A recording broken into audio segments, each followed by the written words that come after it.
Hello, my name is Savaheta Ramchuri-Suominen and I'm based at Nature Resources Institute, Finland. Now I'm going to present a work in progress, transformations in the EU green politics. Mainly, I'll talk about transformations as rebranding, but as I said, it's really something that I need to still work on. But as an introduction, I'll go through a few main ideas. So what is this study about? I'm trying to theorize or look what would be the role of the state and the state policies and institutions in bringing about transformations. I'm also interested in how and why the EU uses the language of transformations in the green politics, especially this is in the context of the EU bioeconomy policy, also the EU Green Deal, and why does it use and in what way does it use and frames the concepts such as degrowth, decoloniality, and environmental justice. Some of the changes that are possible to observe, but also some of the key barriers for a really more transformative or more fundamental change. Then in terms of the implications of those key struggles and the conceptual greenwashing for the perpetuation of injustices and coloniality in the EU green politics. This is something that I still actually need to work on. All right. So in terms of conceptualizations, in the two other presentations that I have in this conference, one about unlearning and one about unlearning is the whole regular track. And there I have already spoken about transformations, and also in another session on transformations and EU politics, I have described more the concepts and how I understand transformations. So here I'm going to focus on, because this is empirically derived study, I'm going to focus mostly on the empirics. But in general, transformations, as elsewhere I have written, I understand it as a threat to hegemony and transformations as justice. These are some of the analytical elements. So onto epistemological justice, there comes the unlearning of universalism and opening up to pluralism and relational ontologies. There is 15 minutes talk on this only in the unlearning session. Then also other two analytical elements of transformations that I borrow from are the degrowth in terms of, doing the economy and politics differently. So it's about different economic and political relations, and it's about undoing the current and reinventing different economic and political order structures and so on. And decoloniality or decolonial socio-ecological justice, where there are many elements. A lot is related to place-based lived experiences on the notions of justice, but also self-determination of indigenous peoples and local communities, self-governance, and so on. In terms of methods, in autumn last year, I spent 3 months in some of the EU institutions, including I spent some time in the Brussels and interviewed policymakers, did some workshops, and this is a result of that visit and that observation and interviews. So about the role of the state, I think I still have difficulties to say much about it, but in general, I have here some notes I need to read. My starting assumption is that as an actor deeply embedded within the dominant material, anthropocentric, colonial, neo-colonial, capitalist, and growth-oriented ideologies, values, and institutions, the European Union and the institutions that embody it, my assumption is that they are not motivated to transform, because in the terms of how I theorize transformations, doing that would basically imply at least a step towards a really self-abolition for a greater purpose, which is nice, but is perhaps too noble to expect. And therefore, the issue is not much about what the EU is, about whether the EU is genuinely interested in such fundamental shifts and changes, but rather the politics of the language of transformation, why the hegemonic actors as the European Union, Commission, Council, Parliament, Member States, and so on, use this vocabulary, and how do they frame and articulate the concepts that are affiliated with it. All right, so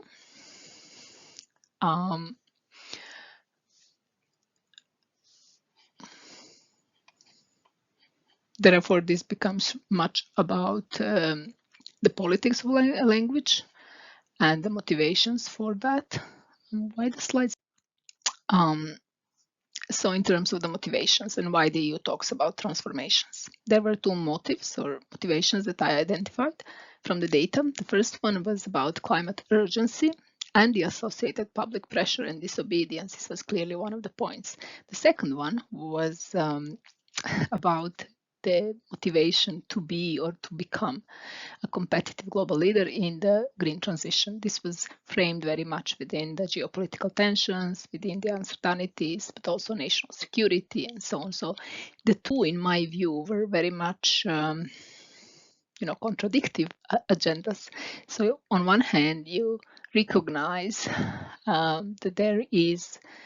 that there are serious shortcomings in terms of the current direction of the policy, and therefore calls for change, activism, youth, these were all being discussed, combined with that justifications for the current ways of doing politics and the current policies, which I here obviously I refer to the second position and this leading green transition world leader in that.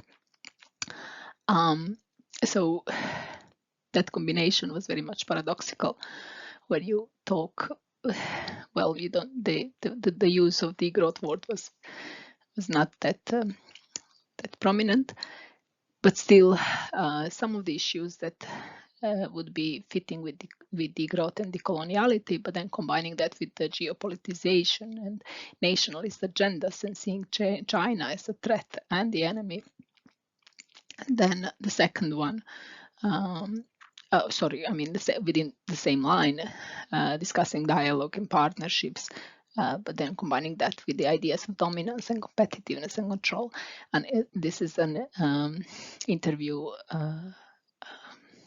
quote. Green transition may imply a neo-colonial project, but we must do it. And usually this is justified with the climate change things, and then also the fixes like we can always compensate financially. We will, we extract, we will compensate, we will pay. So that's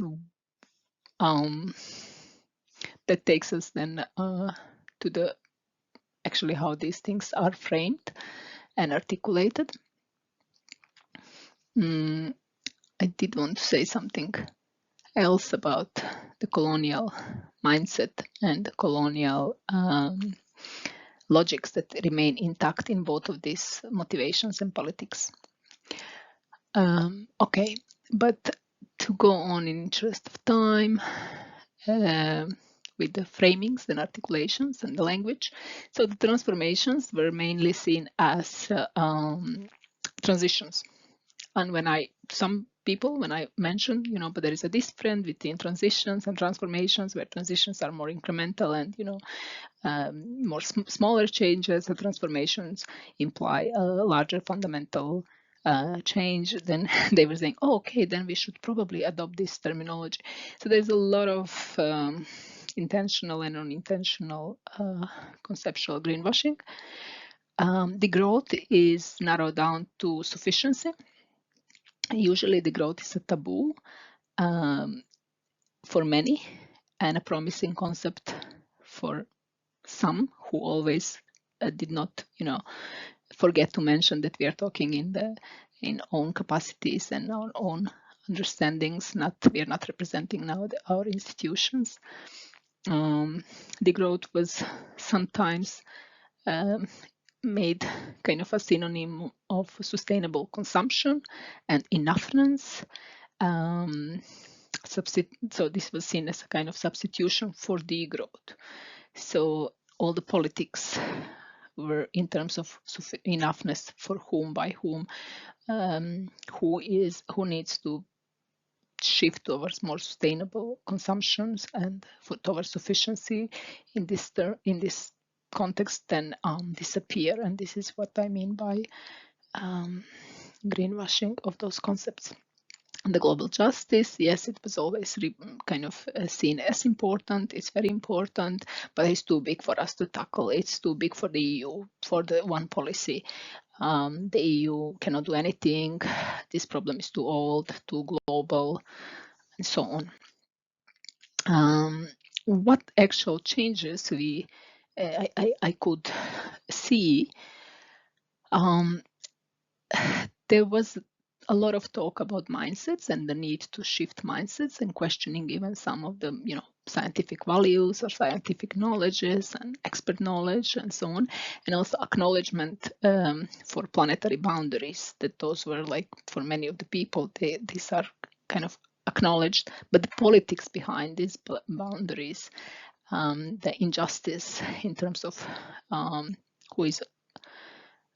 who and where are the reasons, and what activities and what people are the reasons for crossing these boundaries, those were bypassed.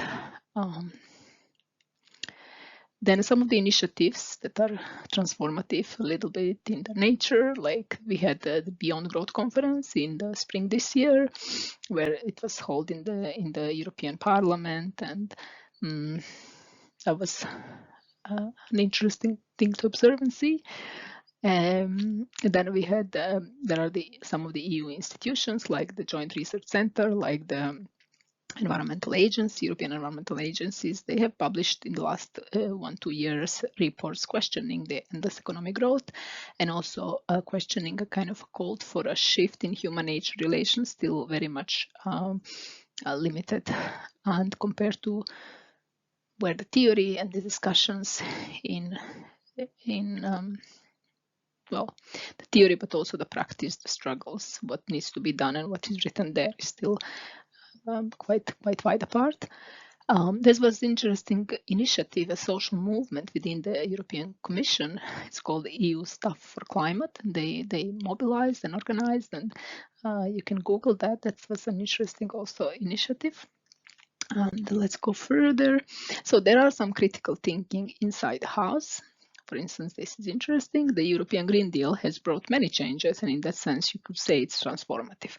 It is changing stuff, but its name is wrong, because green and deal suggest something alternative to capitalism. Instead, the EU Green Deal is exactly that. It's green growth, it's green capitalism. That's a policy officer talking. Okay, this is from our the second one is from our recent article, the EU bioeconomy is strengthening the business as usual. Perhaps it shouldn't have been there. Sorry about that.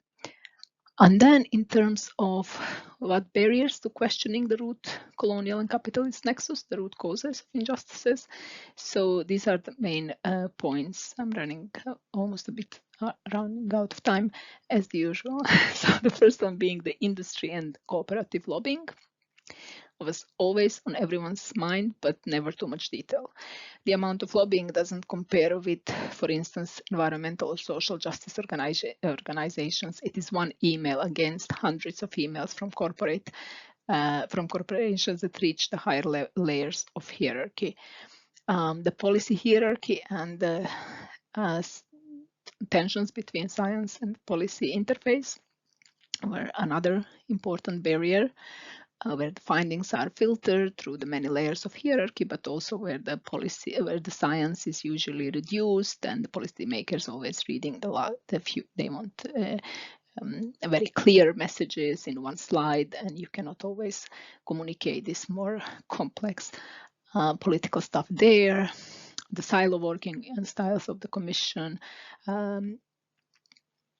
Many people individually, but also like the institutions where they work, or committees where they are organized, they are afraid to be seen internally as communists, as radical.